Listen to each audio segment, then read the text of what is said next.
I am Sun Tzu. I understand the principles of warfare, and even after 2,500 years, my strategies are still employed. Today, in the battlefield known as the market, there lies an unchanging essence comparable to ancient battlefields. Especially in the conflict between startups and large corporations, the dynamics resemble those of an ancient army versus a guerrilla squad. Here, the ultimate principles of war are alive. I ask, is there a way for the small to defeat the large? The answer is yes, but only if the battlefield is chosen wisely. No matter how impressive the enemy's forces may be, if you choose the right place to fight and seize the moment, victory will be unwavering. War doesn't rely on momentum. The outcome hinges on discerning the right moment and taking the initiative. When large corporations become sluggish due to their size, startups can dominate by being agile and focused. This is not mere wishful thinking, it's strategy. The market is a battlefield swirling with capital, speed, and information. Considering a lack of financial power as defeat is foolish. In an era where information superiority determines the outcome, the small must excel not in capital, but in choice. I once wrote, "Fight and win first," meaning choose a winnable arena and lay the groundwork for victory before the battle even begins. Today, this translates to dominating niches and controlling timing. In this chaotic economic era, there is one thing you must know. Always choose your own battlefield. Never let others decide it for you. Fear not capital or scale. Misjudging the battlefield is the greatest cause of defeat. Therefore, I say, choose the battlefield where you can win. It is the only path for the small to surpass the large. In what situations do you feel battle? Is it sports? Exams? Romance? No, one of the most formidable battlefields today is the market, especially when startups challenge large corporations. This is warfare, a struggle for survival. This battle doesn't involve swords or spears, but capital, technology, human resources, speed, recognition, and information, a strategic clash of intellect. What's terrifying is that there are no clear rules. Large corporations use their capital to dominate the market, while startups put their lives on the line to carve out their niche. Even in the era when I discussed warfare, the same question arose: why is it that those with lesser power can survive? The answer is clear. Because they know how to fight. And most importantly, the ability to discern where to fight. On today's battlefield, it seems everyone is given an equal chance to engage. With the internet, social media, and the ability to raise funds through crowdfunding, resources appear evenly distributed. But that's an illusion. Even if the resources look equal, without knowing how to use them, they're meaningless. If you are the smaller entity, don't attack head-on. Don't spread yourself thin. Focus, go stealth, find the gaps, and channel your efforts there. The greatest weapons of a startup are focus and agility. When giant corporations are slow due to organizational rigidity, you can make rapid decisions. That single move can change everything. Even more important is information. As Sun Tzu said, know your enemy and know yourself. In 100 battles, you will never be in peril. This is not merely about espionage, but reading market trends, listening to customer feedback, and understanding your strengths. All of this is information and the key to victory. So, what reward do I offer by speaking here? It is the perspective to identify winnable battlefields. How can a startup grasp victory? What do large corporations fear and overlook? How can one learn the art of survival in the market wars? I will unravel these with ancient strategies. If you're already on the battlefield, these words will serve as a sword. If you haven't joined the fray yet, they will be your shield. When this discourse ends, you will have the option of winning without fighting. That is my promise to you. Look at the world today. On the surface, there is peace and prosperity, but beneath it all, armies known as corporations are jostling and battling daily. The battlefield has extended beyond borders and physical spaces to include data, cognition, time, and emotion. The clash between startups and giant corporations is not about numbers. It is a conflict of structure and speed. What is a startup? It is an unfinished force.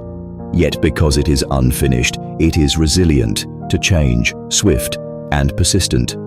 Its power is like that of a free core, formless and able to adapt flexibly to the movements of its adversaries. In contrast, a giant corporation is a mature army. It boasts financial strength and brand recognition. However, this strength also becomes a shackle.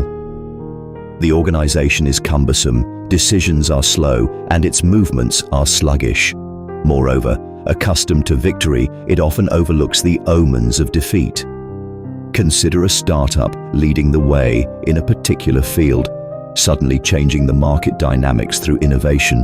A giant corporation, constrained by internal approvals and existing customer considerations, cannot react immediately.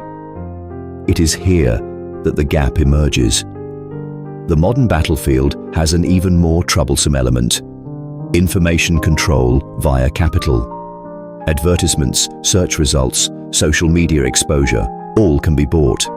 Here, giant corporations hold a significant advantage. When information is skewed, consumer judgments also become biased, allowing them to seize control without a fight. Yet, that's not everything. When information becomes saturated, people begin to seek essence. To prepare for that moment, what startups must possess are powerful, concise words and a sharp, clear intent.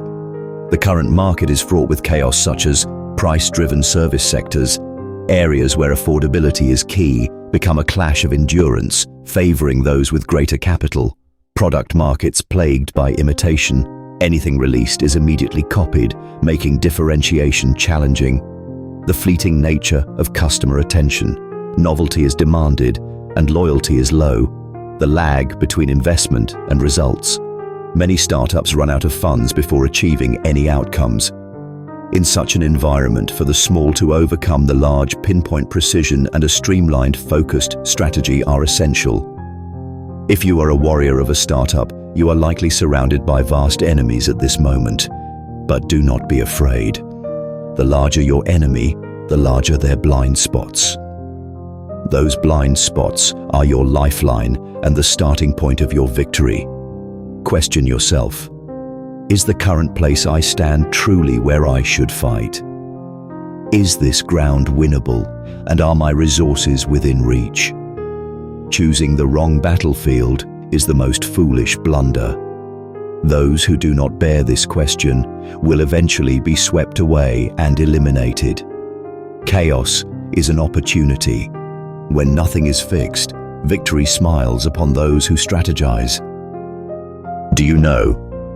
My treatise, The Art of War by Sun Tzu, was compiled approximately 2,500 years ago. In the turbulent times of the spring and autumn and warring states periods, when nations clashed for their very survival, I was grappling with one fundamental question: how can the underdog survive and secure victory? My answer is simple, yet profound. Win first, then fight. Ensure victory is assured before engaging in battle. This approach isn't about ambushes or deceitful tricks. Success is determined before the battle through meticulous analysis, observation of the environment, comparison of strengths between allies and foes, and above all, clear definition of the objective. This is known as strategic planning. In your marketplace, your strategic planning involves deciding where to strike, what to attack, and what to forego. I also said, all warfare is based on deception. Battle is not a fair competition. To win, you must present falsehoods as truths and disguise reality. This philosophy resonates with modern startup strategies. For instance, growing unnoticed by major companies, iterating prototypes in unremarkable areas, or achieving extraordinary market concentration in small niches. All these tactics hinge on hiding reality under a guise. Furthermore, The Art of War states, to win without fighting is the pinnacle of excellence. It is not about subduing by force, but about making the enemy retreat without conflict. Today, this might be translated as changing the market's values through your product. This was what Google did. This was what the iPhone achieved. Those who alter the market's principles win without fighting. What you should learn is not merely how to win. It is the path to victory without exhaustion, the technique to keep winning without fighting. Modern startups are akin to small states in my time. Resources are limited, time is short, and the enemies are formidable. Yet there is a path to winning amid such circumstances. It involves choosing the battlefield, seizing initiative, and wrapping up the contest swiftly. The essence of the strategies I espoused still applies today. At this juncture, I send these words across time and space. The true victory lies not in the battle itself, but in the choice made before fighting. As long as you do not err in where to fight, the small can surely triumph.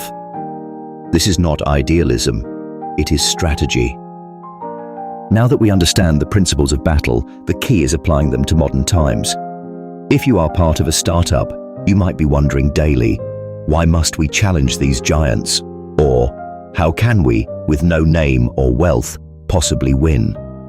To these questions, I answer from the ancient battlefield. You can choose which battles to fight, and the method for doing so is already outlined in Sun Tzu. First, calculate at the shrine. Before starting a battle, thoroughly think, compare, and discern. In modern terms, this means diving deep into market analysis, competitive analysis, and customer insights. Is there a niche market overlooked by big players where hungry customers are waiting? What is the unsolved pain they are ignoring? Is your product laser-focused on addressing it? Second, prepare for a single breakthrough. Many startups fail by trying to appear too big. Expanding services, adding features, launching ads, seeking reputation, all of these can be fatal to those without capital. My strategy teaches the prohibition of dividing forces. If you split your forces, all become weak. Narrow your battlefield. Tackle one need with one function through one channel. Third, utilize the enemy's form. By understanding your enemy's structure, strategies will naturally emerge. For example, large corporations inevitably suffer from internal politics, slow decision-making, and constraints of brand maintenance. You should exploit this slowness. As soon as a small change occurs in the market, you are ready to act. That's a feat giants cannot perform. I also say, take a shapeless form. Those who do not show their form win battles. In marketing, this means word-of-mouth communities and individual enthusiasm. These are the shapeless forces, the modern armies. Have a captivating ideology rather than just advertising. Use words that resonate with pain above pricing. A startup's lack of funds is not a curse, but a strategic design, a prerequisite for victory. Lastly, do not keep fighting after a victory. My teachings include battles lead to exhaustion. If you achieve a small victory, do not use it for the next battle. Turn it into a defense. Once you find a path to victory, consolidate it, dig moats, and raise the bridges. Before imitation arrives, build a structure that is difficult to mimic. That is the strategy for after the battle. Seen in this light, Sun Tzu's philosophy is not just a theory of tactics, it's a design theory for winning without fighting. No matter which battlefield you find yourself on today, this principle applies. As long as you do not fear the great, the small can always win, but only for those with strategy. Let me pose a question to you. If you had to challenge a market dominated by giant corporations without enough resources, people, or time, what would you do?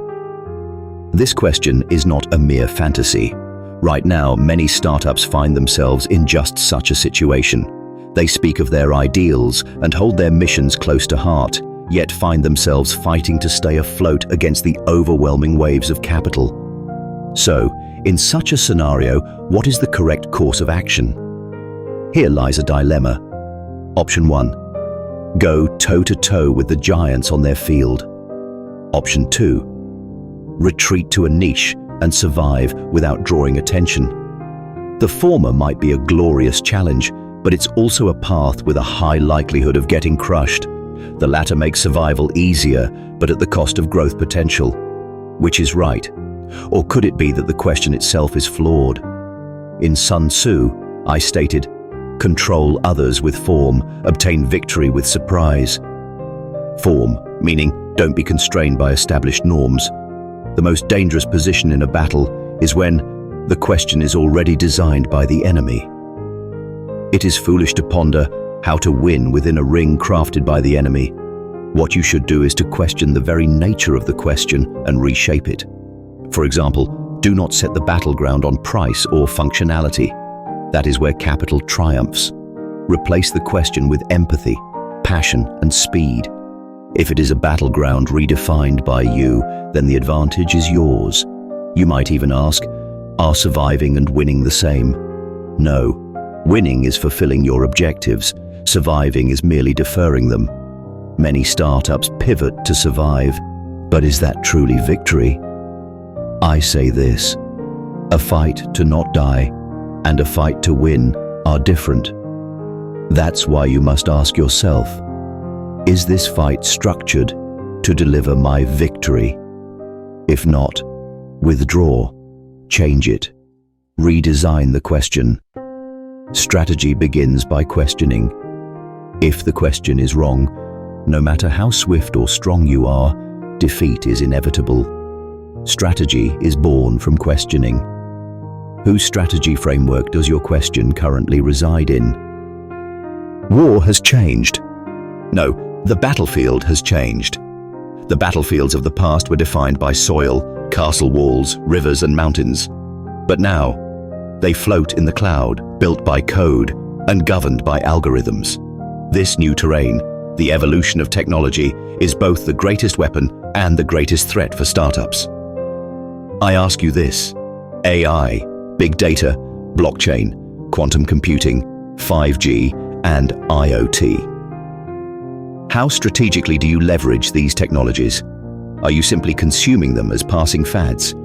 I once said, "He who controls the terrain controls the battle." In the modern era, terrain is determined by how well you adapt to and leverage the evolution of technology. For instance, the advent of AI has dramatically changed decision-making speed. AI implemented by large corporations makes predictions from massive datasets and suggests optimal decisions. However, there is a delay in these decisions because the organizations that execute them are vast. What about startups? With fewer people and flatter structures, execution is swift. In other words, even using the same AI, the time difference in decision-making determines the outcome. Simply adopting technology is not enough. Those who can wield it effectively on the battlefield will emerge victorious. What about blockchain? Large corporations with centralized structures are cautious about transparency and decentralization. Startups, however, can incorporate decentralization into their models, fundamentally transforming the foundations of trust building. This is nothing less than rewriting the rules of the battlefield. The future is not something to be predicted, it is something to be designed. And if technology is the most powerful element in that blueprint, then there is only one thing for you to do: identify and exploit the structural weaknesses of technology. I say this: even in technology, choose the battlefield on which you can win. If your weapon is light, small, and fast, then it holds the potential to surpass the large and heavy. The future is a new terrain built upon unchanging principles, and that principle is that he who seizes the initiative wins. It is not about who uses technology first. It is about who designs to master it first. The battlefield of the next era is already shifting. Whether or not you take a step now will determine if the landscape 5 or 10 years from now will be entirely different. And the strong of the future will not be those who merely understand technology today, but those who can integrate it into strategy. Be still, speak too much and move too much, and your plans become entangled and your mind scattered. I want you to think quietly now. Where do you stand? And where are you headed? A battlefield is not always noisy. Sometimes true victory or defeat is hidden within silence and contemplation. Once I laid an ambush deep within enemy lines, prepared a fire attack, and waited for the right moment. Without moving my troops, I held my breath, waiting only for that moment. I knew that silence could defeat tens of thousands of soldiers. The battle in startups is much the same. Those who shout among the clamor do not always win. Rather, those who quietly compose themselves, observe deeply, and dismantle without movement are truly formidable. A period of doing nothing, of non-response, moments when progress seems to halt. Modern people call this stagnation and fear it, but that's not it. It is the eve when power is condensed. Do not be swayed by the clamor of the market. Do not be anxious by the moves of competitors. If your strategy is being sharpened in silence, that is enough. Imagine something stirring beneath the calm surface of a lake, creating no ripples, simply gathering strength, deeper and deeper. Its presence is overlooked. But once it moves, its strike is more precise and quicker than any other. Strategy is not about sound, it's about contours, not about voice, but letting the contours emerge. When your strategy surfaces and you feel this will work within you, that conviction is the opportunity in the art of war. Do not take my words as mere technique. They are a stance of life, the mindset of one who masters time. Now think quietly. Do you possess a strategy unseen by anyone, unread by anyone? Silence is not defeat. Silence is the time when victory ferments secretly. Never forget that. Until now, I have spoken at length. However, simply talking holds no meaning. In battle, it is crucial to keep strategies close to your heart and transform them into action for them to hold significance. What you must do now is reconsider your strategy. So, what should you reconsider and how? I will provide you with 5 guiding principles. 1. Articulate your objectives. What does winning mean to you? Is it profit, recognition, continuity, acquisition, IPO? As long as your definition of victory remains ambiguous, all strategies will wander aimlessly. First, express in one sentence what your victory is. Those who cannot define it do not need a strategy. 2. Map your battlefield. Who is where, carrying what weapons, and in which direction are they heading? If you view the market as a battlefield, you must know its landscape. The movements of large companies, untapped customer segments, regulatory changes, technology shifts.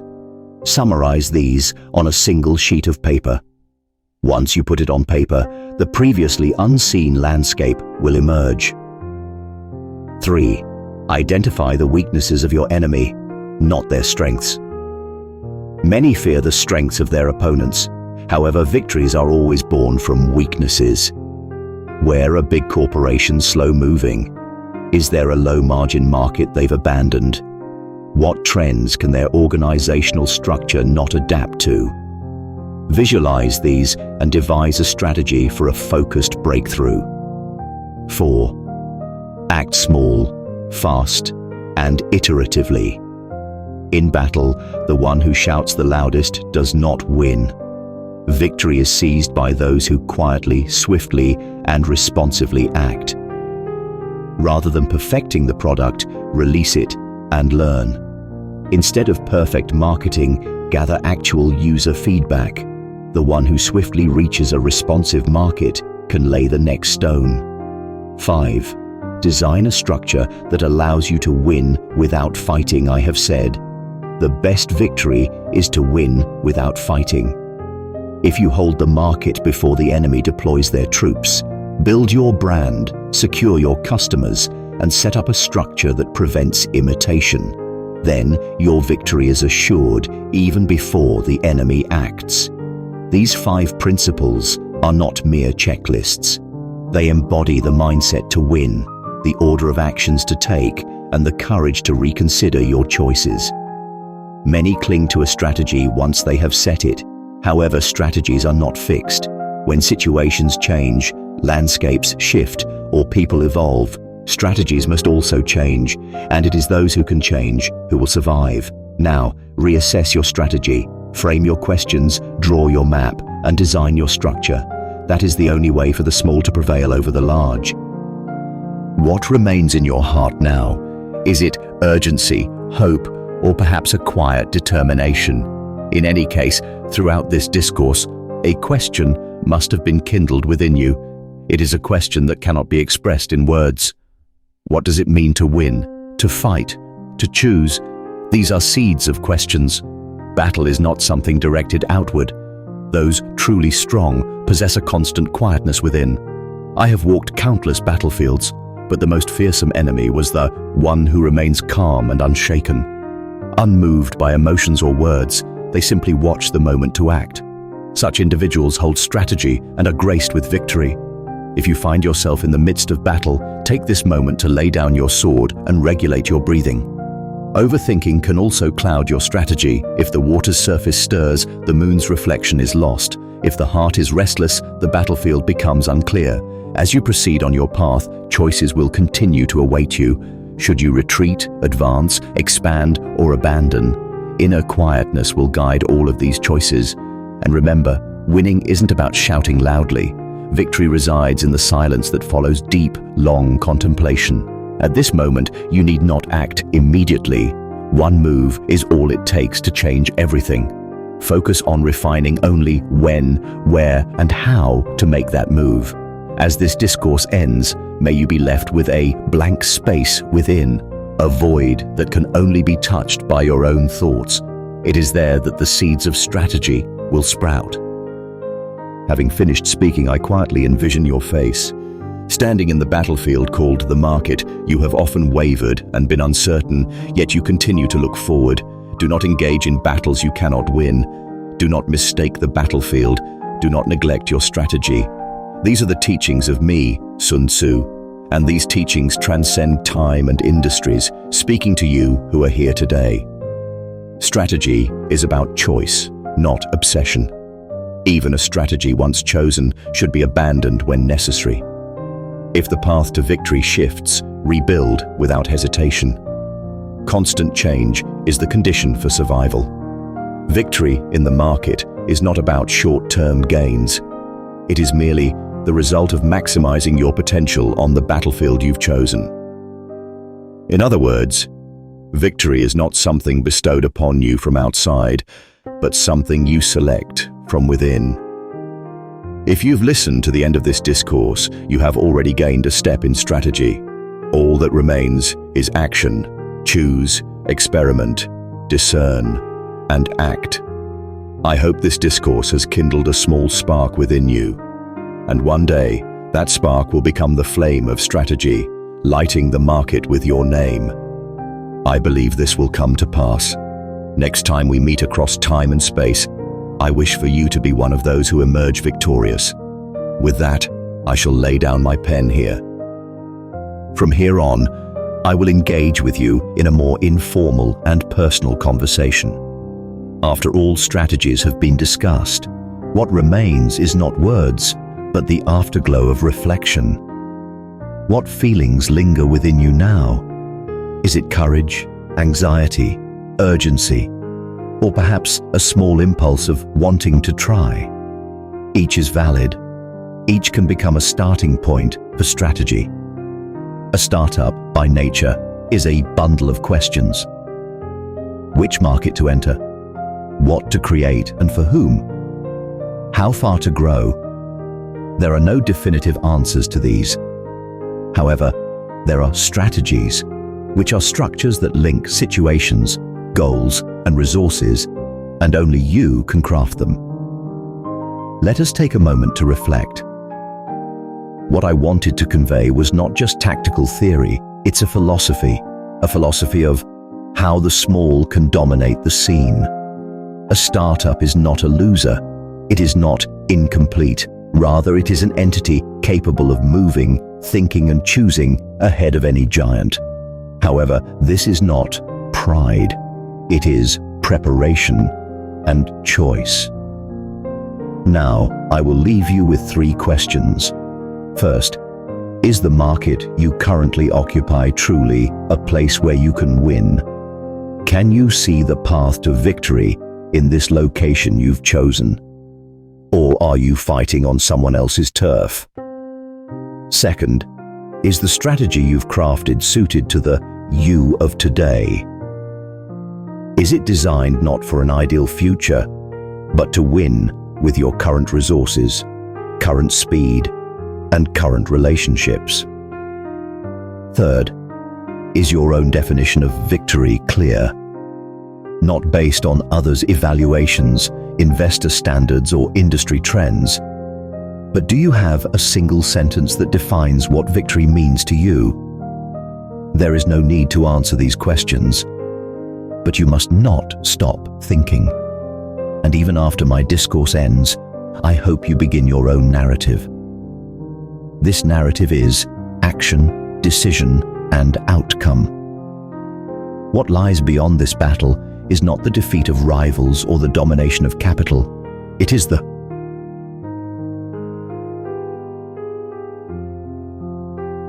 view only those who follow their chosen path to the end can attain. When you reach that view, I will appear again, transcending time, and I will present another question. Where is your strategy leading you now? I await your answer in silence. I wish to ask you, who have listened thus far, what do you consider a market worth fighting for? If you are willing to share in the comments, it may expand the reflections of other strategists. And if this discourse has sparked an idea for your own strategy, keep that firmly in your heart.